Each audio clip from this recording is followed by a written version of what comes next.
Well, good afternoon, viewers. Today we have a 2012 F250 Stupid Duty with a 6.7 diesel.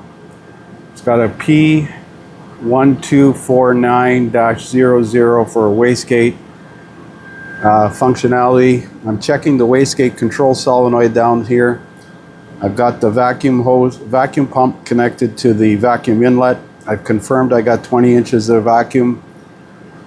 And it's holding vacuum as we speak right now. And I've got it commanded off. I'm going to set this up so we can watch it.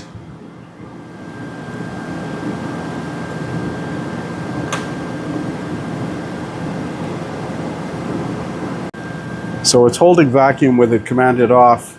Now I'm going to command it on to 10%, 20%, 30%. Now I think it should start bleeding off. 40. So at 40%, it physically opened. And you can see it's not holding vacuum anymore. I think it should leak off gradually because it's duty cycled, this solenoid. So I think it's sticking. I confirmed that I got vacuum to it. I confirmed that the wastegate holds vacuum and the wastegate rod moves. So I'm going to condemn this solenoid. Well, we're back working on this Super Duty this morning, and we're going to put this wastegate control solenoid in. Now it lives down underneath this air induction pipe, so we have to remove this plastic piece here, pull this clip out, and take the hose clamp off. And then we're probably going to have to remove the throttle body assembly because it's kind of in the way. The solenoid is down underneath here, so the truck is nice and warm. It's in the shop, so we'll get started. So there's the air induction pipe out. Like I said, just pull that clip out, take the hose clamp off, and you can weasel it out of there. That's the solenoid down underneath there. So we're going to remove the 4 bolts that hold the throttle body on. There's one there, and 2 down below. And disconnect the electrical connector. So there's the throttle body out. Don't drop the gasket. Those are 4 bolts. Wouldn't hurt to put a rag in this air induction hose so that you don't drop something in there. The electrical plug on the connector is missing the second lock on it, but it should be okay. And their vacuum hoses just push on right here.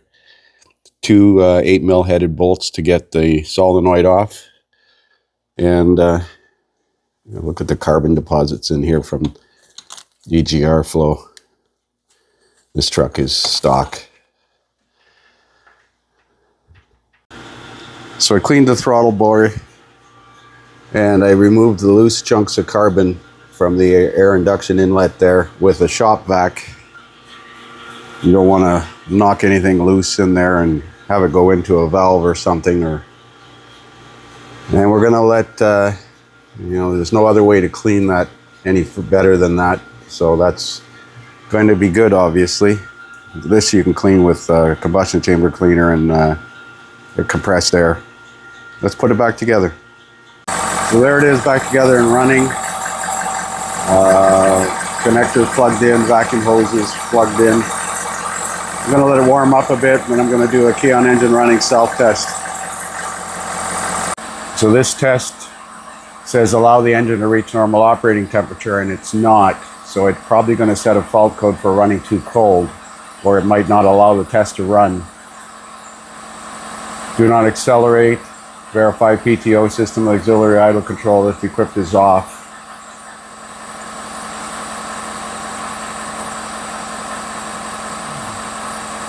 Yeah, so the oil temperature is too cold. So I got to run it for a while. I wonder what the criteria is for this test. Well, I'll warm it up. So I'm using the scan tool to command the idle speed to 1200, 1300 so that it warms up a little faster. Because otherwise it'll take forever. Coolant temperature is 96 Fahrenheit. Goes by oil temperature though. Oil temperature is 89 Fahrenheit. So let's let it run for a while. So I took it for a road test and it ran fine. making like 20 pounds of boost pressure. It's hard to judge because the roads are slippery today. So it's up to 172 degrees Fahrenheit on the coolant temperature and 176 on the oil temperature. So we're going to exit out. I'm going to check for codes, memory codes. Let's check for pending codes. So I suspect that the wastegate is working fine now because it should have set a fault code if it didn't. But let's see if we can run the on-demand self-test.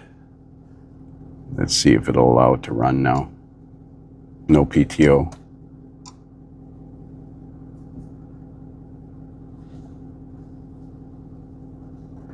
Press the brake, release the brake, speed control switches. Set, coast, on, off.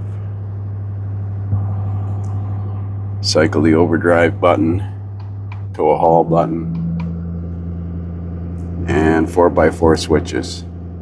4 high, 4 low, 4 high, 2 high. No clutch.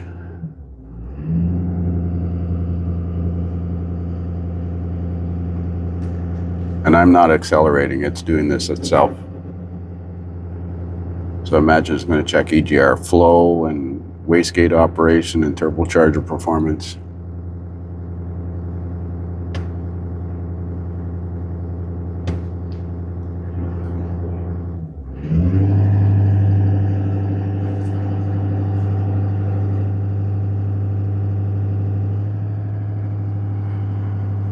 Get YouTube notifications on my scanner.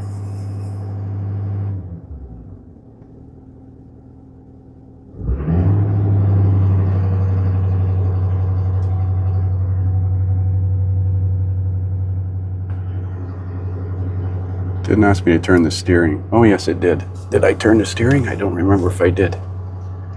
That checks the power steering pressure switch or sensor. I think it's just a switch on this. Of course, if you don't do any of these functions during the running self-test, it's gonna fail it for not seeing a changed state.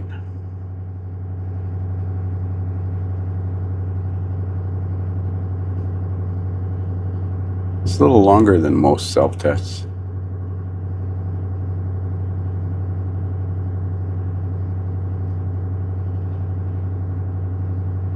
Customer just texted me. Well, it's good to go. We'll call this one fixed. Thanks for watching.